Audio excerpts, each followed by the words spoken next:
Punto de vista sa maiinit na isyu ng bayan, tiyak mapakikinabangan. Mga ahensyang usad pagong ang serbisyo, kakalampagin. Mga tauhang nakatunganga, gigisingin. Dito lamang yan sa POV, Point of View, kasama ang tambalan na walang inuurungan, Aida C. at Rose Novenario, tuwing Miyerkules at Huwebes, alas 7 ng gabi sa The City Post Facebook page.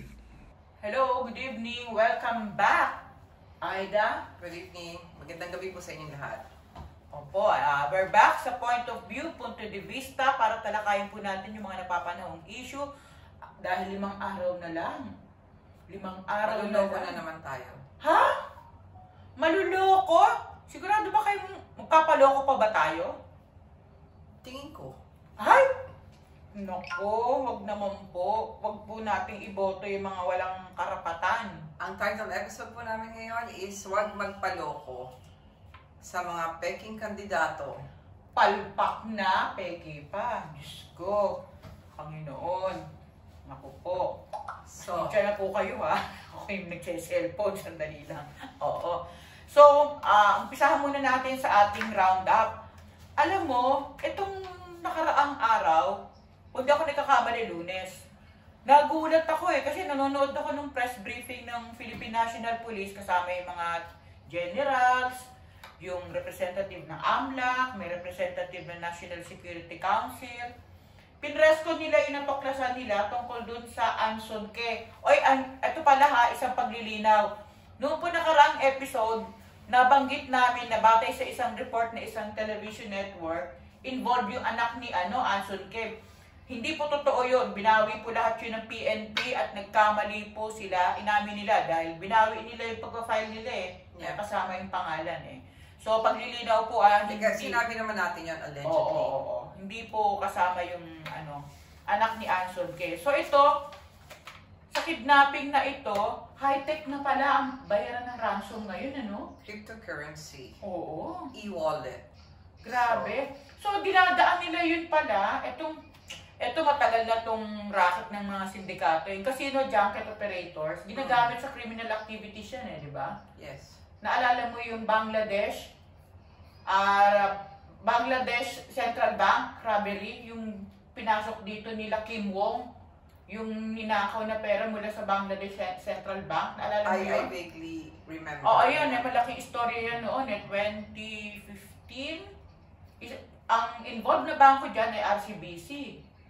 Inamin naman ni nagbalik si Kim Wong Nagbalik ng 25, kung di ako nagkakamali, 25 million yung binalik niya. Pero, 100 plus million dollars yung nawala doon sa Bangladesh. Banggitin mo yung pangalan na supposedly involved. At tinutukoy na niya Chief PNP Marbil kung sino dito sa Anson K kidnapping to. Kung sino talaga yung involved, no? Ang hirap i-pronounce ng pangalan. Ako mas gusto mong ikaw.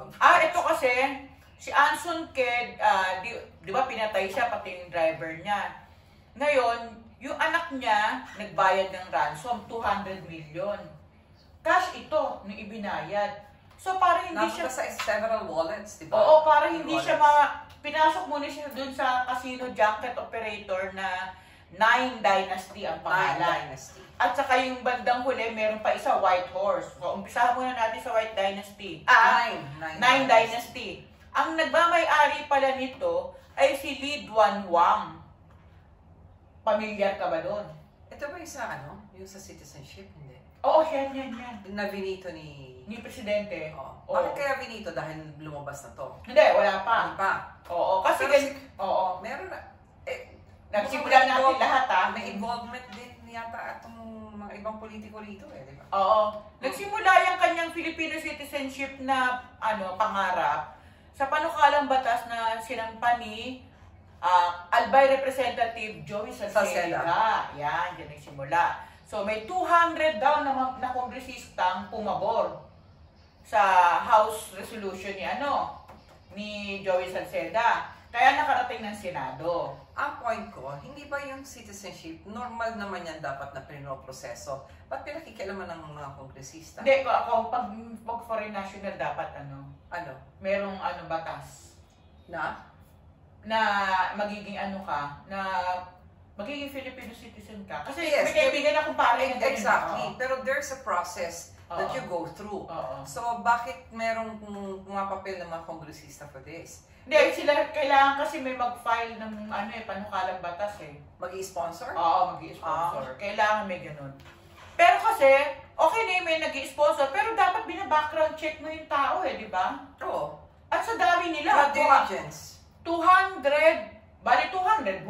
Kasi kasama si Salceda, yung 201 na kongresistang yun.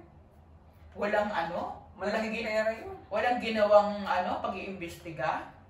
Actually, yun ang sinasabi ko, there's a process, no?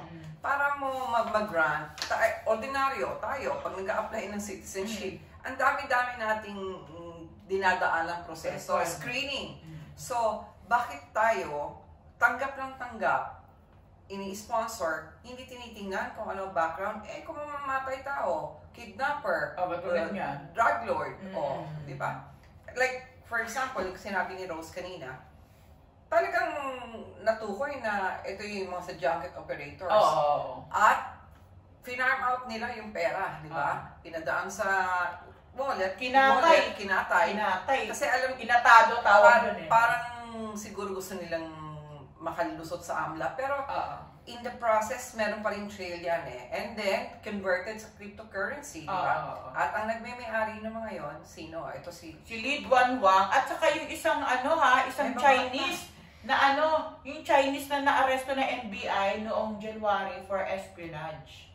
Ibig sabihin, arrested na siya. Active yung kanyang tawag dito, yung kanyang jacket. Kasi yung jacket, di ba? Yes. Active kahit arrested. Yung mga, ang point ko, arrested siya. Arrested pero siya. Pero at large? Hindi, arrested nga. Naka-detain pero alam mo naman yun eh.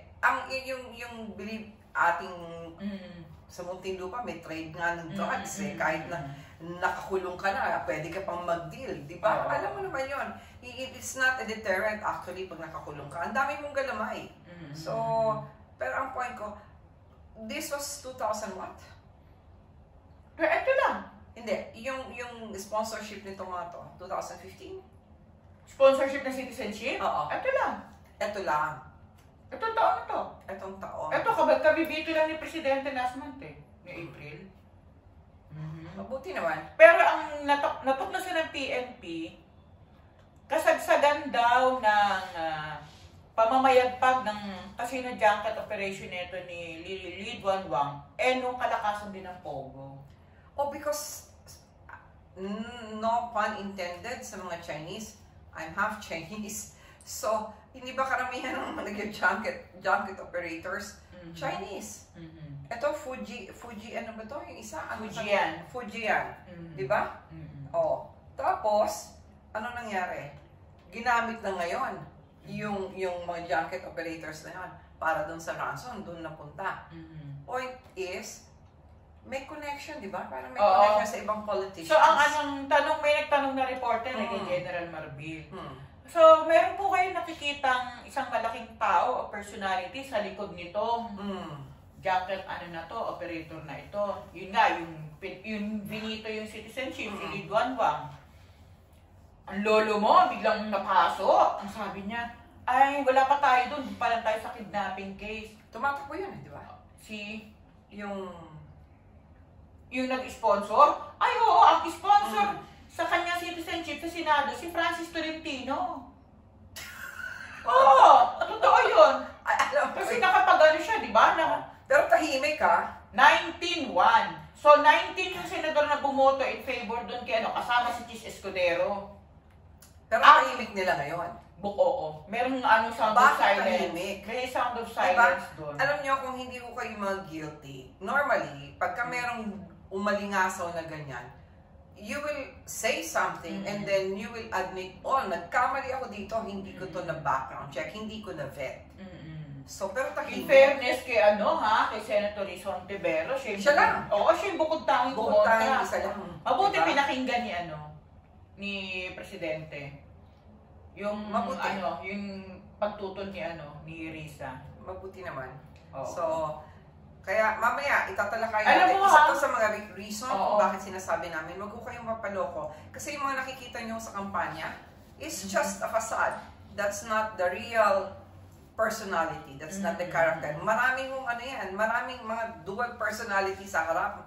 Ang gagaling, magagandang magsalita, matutulungin, mga kakampi ng mga inaapi. Pero sa totoo lang, di ba, may mga si auntie, nakikita nyo siguro ito sa TikTok or something, sinasabi niya, ay, bakit dapat nga iba dyan, imbis na ano, dapat sila ang isumbong. Siguro alam nyo na yun kung sino yung dapat yun ang isumbong, di ba? Oh. Tulpo! Ako, alam mo, hindi ako umiinom ng brake fluid. Natawalan ko dyan.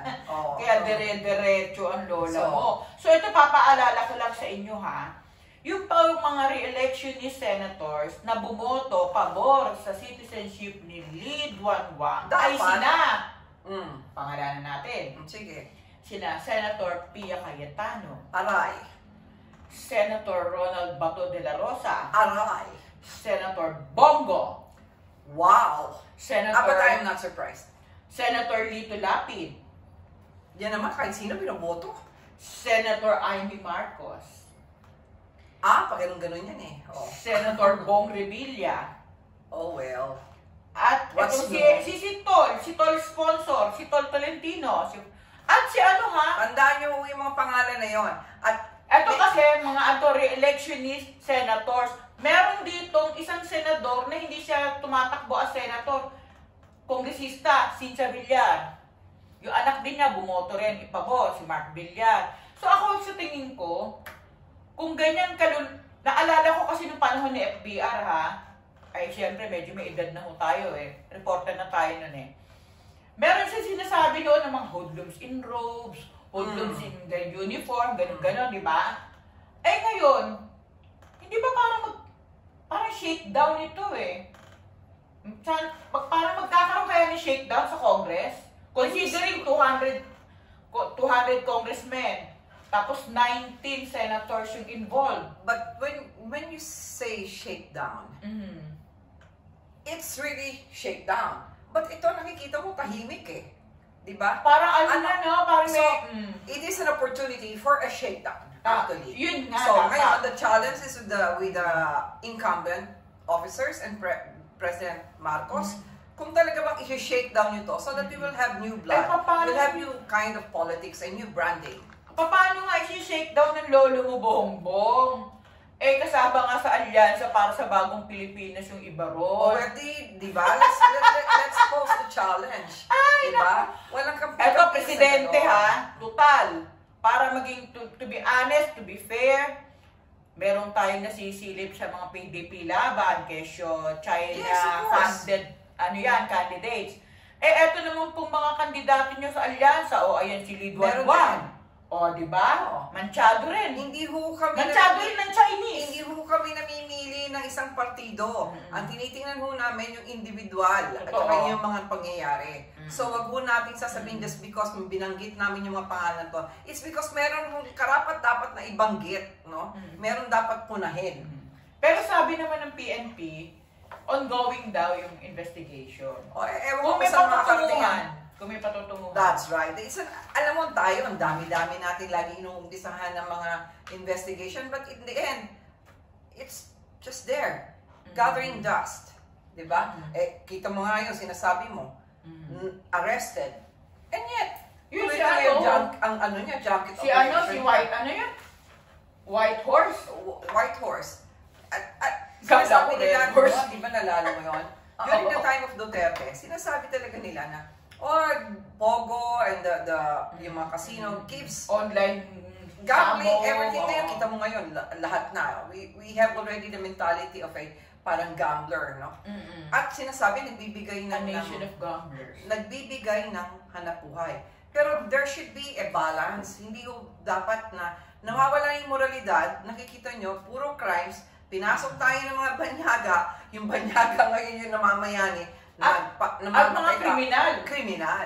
So, titingnan nyo ho yung kaya importante ho na makikinig kayo doon sa mga information. Wag ho kayo naniniwala doon sa pabigay-bigay ng jacket, yung mga pasayaw-sayaw, yung mga sinasabing yung gustong tutulong lang, dahil siya yung tinawag ng taong bayan, siya ang nilapitan, at yung mga pinagsusumbungan, lahat po ito halos lahat. Meron hong alingas-ngas at merong record. Yung iba naman, wala nang alingas-ngas, wala namang alam. Pero merong mga merong mga matitinong kandidato, kaya lang wala silang ganong kalaking pondo para ilako yung kanilang plataforma matino. It is an exorbitant business actually. You don't have the money, you cannot campaign. Yung magbabato ka lang ng jacket yan, ilang jacket ang ano mo? Naku mabalik tayo sa jacket. May isang nag-viral na video na si Willie Revillame. Nagsimangot, no? Nagagalit, sinisermonan niya yung mga tao doon sa harap. Jacket na lang yung pinamimigay mo, pinagagalitan mo pa yung mga tao. Una-una, malalamon ba yung jacket na pinamimigay mo? Diba? Ilalamang ba sa kumukulong tiyan yan? Bigyan ng jacket yan. Huwag mo kayong... Straight jacket ang ibibigay ko dyan. Alam mo, meron ako, I was able to encounter something, no? Anyway, tumatalon tayo, pero ito naman talaga yung main topic natin.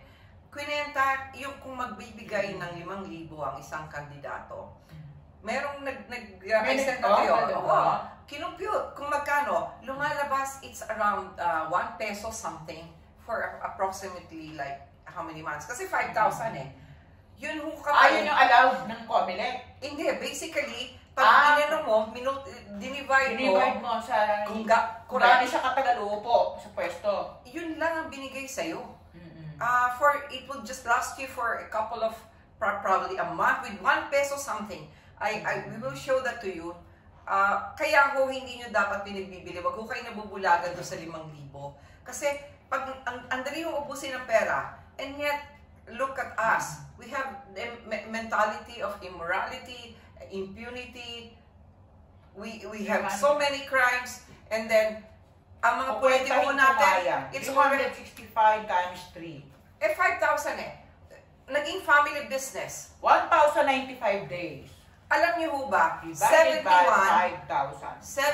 out of 82, konti lang. Konti lang. 21 centavos? Yes, 71 out of 82 ang ng dynasty. Lahat ngayon, lahat dynasty. Hindi lang mga Tulfo, Cayetano, Villar, Marcos, Valdez, Duterte. Di ba? Lahat yan. Revilla. Pag pinagtabi-tabi nyo sila, talagang family picture, portrait. Ito na yung negosyo Ito na yung ipinamamana. Family business nga. Ano mo bang hindi na sila nahihiya. Sa totoo lang, dati medyo meron pang konting pagtatakip. Ngayon di na nahiya. Even Vilma Santos clan, di ba? Dami na rin. Hindi lang naman mo yung para sabihin nyo, kasi nagagalit kami doon sa Talagang marami. Full dynasty. At merong sinasabi, yung International for Human Rights, this 2025, we are plagued with dynasty elections. Kasi karamihan dynasty, miyembro ng dynastiya.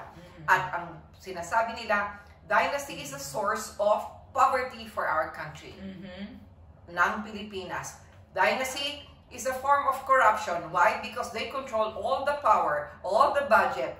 They hold the resources. They hold you in their hands.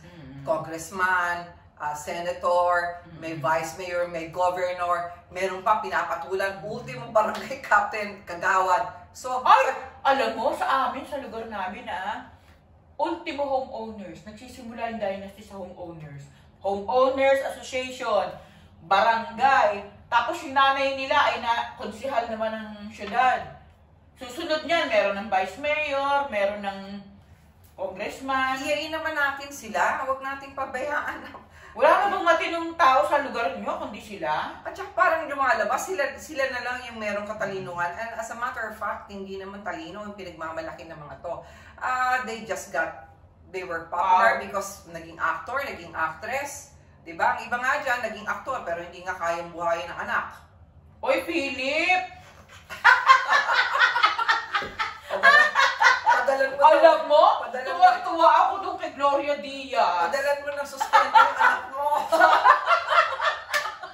Aliw ako doon, biglang nag-comment, hindi nakapagpigil. Kaya nga ito tanong ko, ang galing mo magsabi na tutulong ka. Oo. Yung sarili mo, anak, hindi mo kayang tulungan. Totoo. How dare you? Charity begins at home. Exactly. And then, kayo, etong tanong ko kay Willie Revillame. Ay, Sabi mo, pag nanalo ka na, saka ka mag-iisip ng plataforma. So, ibig mo sabihin, wala akong plano. Lumaho ka, Wala. anong plano mo sa bayan? Wala. So, gusto mo lang munang manalo. Saka mo iisipin kung anong plano para sa bayan. My goodness! Hoy, pareho naman sila ni Ben Tulfo. Isa pa yun. Lahat naman. Lahat naman ganun, di ba? Oo, wala din plataforma yung lolo mong yun eh. Tapos meron mo tayong mga politiko na hindi pa binabalik yung pera, convicted, pero pinababalik yung pera, hindi naman binabalik. Acquitted na ka mo. Acquitted na ngayon? Si Bong Revilla? Oo, pero yung pagkaka-acquit sa kanya, yung kulong lang, pero yung pera pinababalik sa kanya. Hanggang ngayon, hindi na pa binobalik. Actually, I don't get that. I really don't get that. Why will you acquit somebody and yet you will ask that person to return the money? Isn't it, kung plunder ang sinasabi, ba't mo pinababalik?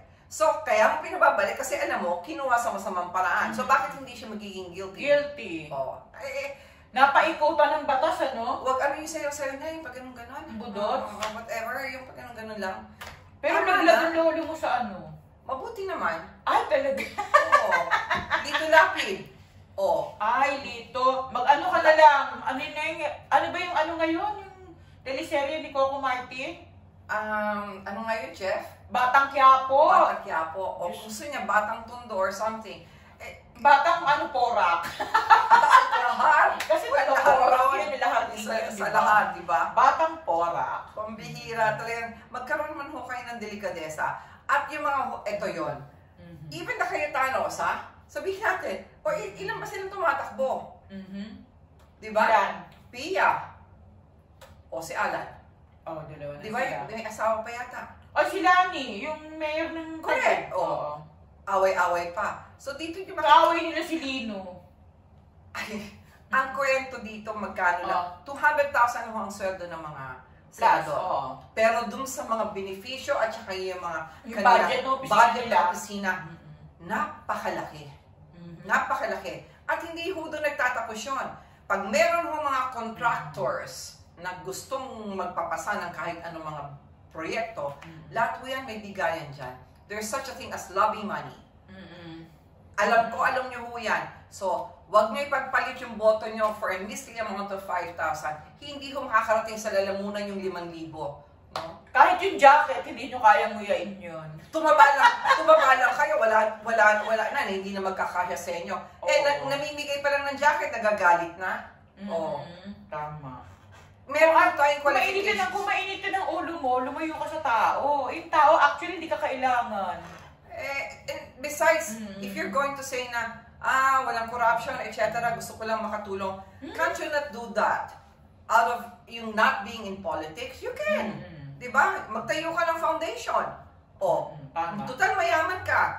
Doon mo lang ba At mamag-measure? saka mapaalala ko lang. Tsaka yung mga... Noong nakaraang taon, kung hindi ako nagkakamali, last year o noong 2023, sinumbat niya yung mga itinulong niya sa media nung COVID. Yes, Diba? I read that. Ang pandemic, ang dami doon na binigyan ng media. Pati si Christy Permin, di ba, sinumbatan niya, pinalayas sa condo unit. Tsaka, alam mo, Inglesin, malalim, etc. Marami hong dapat gampanan ang Senado. Diba, paggawa mo ng batas, pag-amenda ng batas. Tapos yung mga treaty, yung pag-approve ng treaty. Tapos dideklara ng gera. Ano ngayon? Ang dami. Tapos ano ngayon ang gagawin? Alam mo ba, sa impeachment din, kailangan mo ng ano. Kaya kung sasabihin ni Robin Padilla, I move. Hindi niya maintindihan kung ano yung dapat niyang gawin. Dahil highfalutin words daw, pag matataas na yung vocabulary, sabi niya, hindi na daw niya maintindihan. Dumudugong ilong niya. And he's being funny and he thinks it's all right. Well, your position is as a senator. So, you don't have to be funny. Okay? You can be funny, but you can still be intelligent. Which you're not.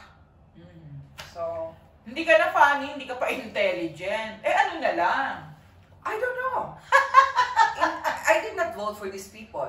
Ako, diretso ho. Ikaw, tanangin kita. Sasabihin ko kung sinong hindi ko iboboto. Okay? Hindi ko iboboto. yung mga Tulfo. Hindi ko boto si Willie Revillame, si Lito Lapi, Bong Revilla, Cayetano, hindi ko rin iboboto. Villar, wala rin ako iboboto. Ay, naku, itigilan natin yung Villarization. Wala rin ako iboboto dyan. Itigilan na yan, oo. Marami. Sino pang artistang, Philip Salvador, my goodness. Huwag mo na isa-isahin. Hindi niya iboboto. Ako ha, bakit sa hindi niya iboboto lahat ng kandidato ng PDP Laban. Hindi niya iboboto lahat ng kandidato ng Alyansa para sa Bagong Pilipinas. Tapos, ilabas doon siya mamimili. Yeah. I can, this is on my personal, I will vote for the, because ito matagal na ako po, wala mo nangyari sa Pilipinas. Ngayon, mangangako kayo uli. Kung nakaupo nga kayo ng ilang dekado, wala kayo nagawa, mas mangangako na naman kayo. No more. Alam mo, libre kasi mangako, libre. Kaya ginawa nilang bisyo yung pangako eh. Hindi ko magandang bisyo yan. At lalong hindi magandang bisyo ang magpapaloko sa lagi nangangako. Ang sabi mo ni Miriam Defensor before, yung bumoto sa mga kurap, tanga. Tayo paulit-ulit ang gano'n eh. And then, pagkatapos, gusto ko ba natin nangihingi tayo ng pera sa politiko? Siyempre, diba? hindi. Pagkatapos niyan, pipila kayo, hingi kayo ng ayuda, tulong. Ba't ayaw nyo mong iboto yung kwalifikado, meron mong integridad, malinis, kahit na relatively na lang, let's be realistic about this. Huwag yung sobrang garapal, alam nyo naman po yan eh. May mga kandidato tumatakbo ngayon, nakaalyansa dun sa mga pasabong. Diba? Online sabong. Saka missing sabongeros. Ano ituturo sa mga bata? Alam niyo yung ating education ngayon? Ang bagsak na bagsak. Why? Hindi ini-improve yung education. Sara Duterte did not do anything about Department of Education because pag ang tao mangmang, mas madali kong makontrol ng mga politiko. So, education is very important. So, why do we need an Intel fund for education when we cannot even elevate the standard of education? Yung yung intelligence operations, paubayan nyo na yan sa mga security agencies. Wala akong pakialam yung DepEd dyan. Ang tutukan natin sa DepEd, yung edukasyon. Oo. Diba? Biro mo kung sino-sino, Piatos, ano pa ba yung puro mga chips, yung mga pangalan. May Oishi. Oishi! Uwi sila. Dapat gano'n eh. Uwi sila. Huwag na natin sila iboto. Uwi sila. Huwag na mo tayo magpapaloko. Okay. Sorry. Boboto kayo, Monday, alalahanin nyo, alam nyo yung mga nagbibigay sa inyo ng pera, hindi nyo hiningi. Pwede nyo naman tanggapin. Hindi nila malalaman nyo kung binoto nyo sila o hindi. Wala na silang bionic eyes eh. At saka hindi nyo yung ninakaw. Hindi nyo kinuha. If they're giving it to you, you're under no obligation to vote for them just because At saka, yung ibinibigay nila, pera din natin yun. Galing yun sa taxpayers' money. Oo. Galing sa kaban ng bayan yun. So, relatively, binibigay sa atin. Kulang pa nga yun eh. Barya yun eh. Pinagtubuan na nila ang bansyan eh. Katas ng taong bayan niya nung pinagpaguran. For all intents and purposes, baka pera nyo rin yung yun ibinabalik. Ngayon, kung kaya nyo hindi tumanggap, mas mabuti. Kasi somewhere along the line, we need to have a stricter moral barometer. Pwede naman tanggapin pero huwag iboto. Hindi. Kung binibigay na kusa. Yes. Pero ang sinasabi ko, kung kaya na huwag tanggapin, we should start somewhere na maging kita mo si Vico Soto. Oo. Diba? Napakagaling. You should start with something na alam mo, natuwa ako dyan kay Vico kahapon. Nakakuha ng media advisory nung kalaban. Pinost ba naman niya sa Facebook niya? Pati yung topic. Eto ba pag-uusapan niyo? Eto yan. Binigay niya na yung link kung saan makikita. Kung kayang gawin sa Pasig, kaya ko sa Pilipinas. Diba? Kailangan lang alam mo, may nagtanong. Eto may nagtanong na isang kaibigan ko sa Facebook. Bakit daw ba hindi hindi klaseng Vico Soto ang iboto sa ibang lugar? May sumagot. Meron ba tumatakbo ng katulad ni Vico Yun! Soto? Yun! Wala eh. Si Vico lang inatang. Alam niya ang gawin natin presidente someday.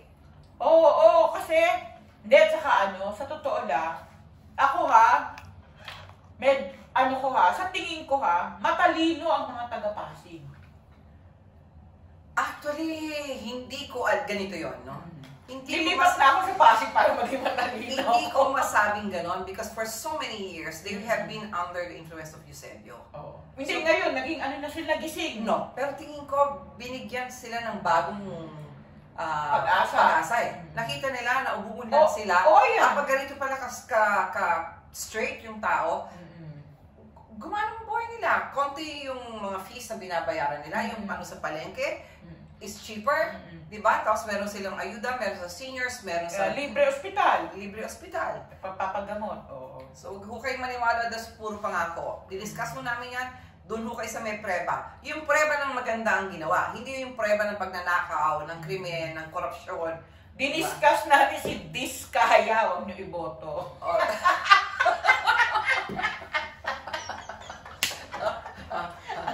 Amen to that. Amen to that.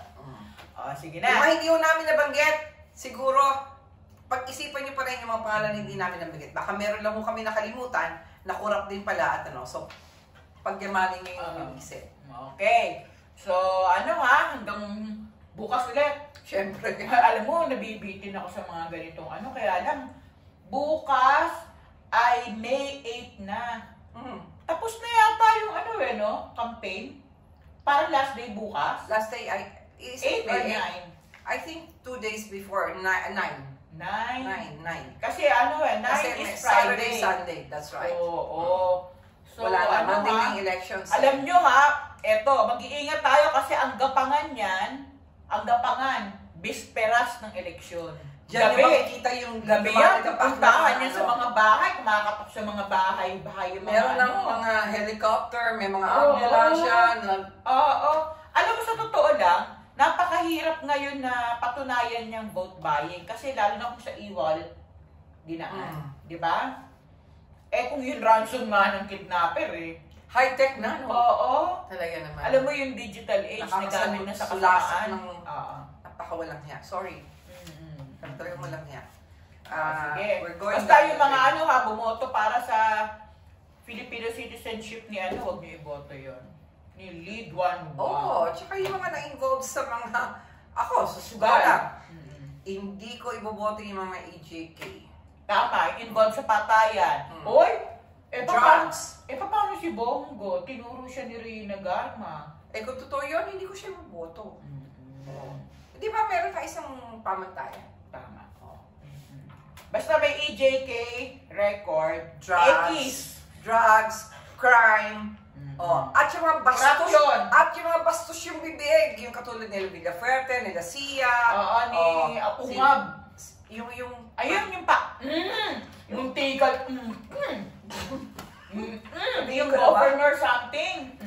Yung NG. Ano ko na nyo sabihin siguro pangit? Hinuhulaan ko lang. Hindi ko sinasabing Diyos me. Sige. Sana naman wag tayo, hindi. Ito isang panalangin, isang panawagan. Huwag tayong magpadala sa away ng malalaking politiko. Wala tayong kinalaman doon. Away nila yun. Tsaka hindi natin alam kung ano pinag-aawayan nila. Kung ano yung tunay na pinag-aawayan. Ang problemahin natin kung sino yung magtataguyod sa interes ng mas nakararami. Yung tama talaga, yung gumagawa ng tama, yung malinis, walang bahid ng korupsyon, walang mga hindi kriminal. Hindi kriminal. Kasi kriminal, napakalawak na salita. Lahat halos na yun. Lahat ng krimen. Walang ginawang krimen. Yun. Okay, pero hindi naman usapto yung hinahanap natin. Hindi naman. Kaya sabi ko, relatively, di ba? Relatively clean. So, Mr. Clean, or Miss Clean, or Mrs. Clean. So, pakiusap lang ho, bumoto ho tayo ng tama. Tingnan nyo ho kung ano nangyayari sa Pilipinas. Tingnan nyo rin kung may makakain pa yung anak nyo someday. At kung gusto nyo rin ho ba ang estado ng buhay ninyo, manatiling ganyan, nanghihingi ng ayuda sa politiko. Ang politiko ang binoto ninyo. Tayo ang employer nila, tayo ang amo nila. Kaya magbayad kayo ng tax. Pag hindi kayo nagbayad ng tax, hindi kayo employer. Uy, bawat na magproduktong bilhin natin, may kasama ng value-added tax. Yung nagbabayad na rin sila na automatic. Ay, nakorekto. Ang dami ng taxes. Anyway, isa pa yan. Sobra. Di ba? Oo. Nagtatayo ng ano yan, ha? Bigyan niyang binawi, yung paano niya, proposal na Itatax yung mga digital sa so, businessmen. yes. Tapos meron pang additional taxes siya. So, ibalik mo muna pera ng PhilHealth. Ay, oo. Balik nyo. Hindi nyo. Diba? Ano na nangyari doon? Anyway. Didesisyonan niya kasi tapos na yung oral. Ay, hindi. Parang nag-submit ng supplemental petition sila, Attorney Colmenares, ng isang araw. Walang ano yan. Kaya, Mary is the name. I was disheartened even with Vilma Santos. I love you, Lipa! Magandang gabi po sa inyong lahat. Bukas ulit magsama-sama tayo. Diba? Ito mo si Rose Novenario. Ay, si po. Hanggang tomorrow. Okay. Punto de vista sa maiinit na isyu ng bayan, tiyak mapakikinabangan. Mga ahensyang usad pagong ang serbisyo, kakalampagin. Mga tauhang nakatunganga, gigisingin. Dito lamang yan sa POV, Point of View, kasama ang tambalan na walang inuurungan, Aida C. at Rose Novenario, tuwing Miyerkules at Huwebes, alas 7 ng gabi sa The City Post Facebook page.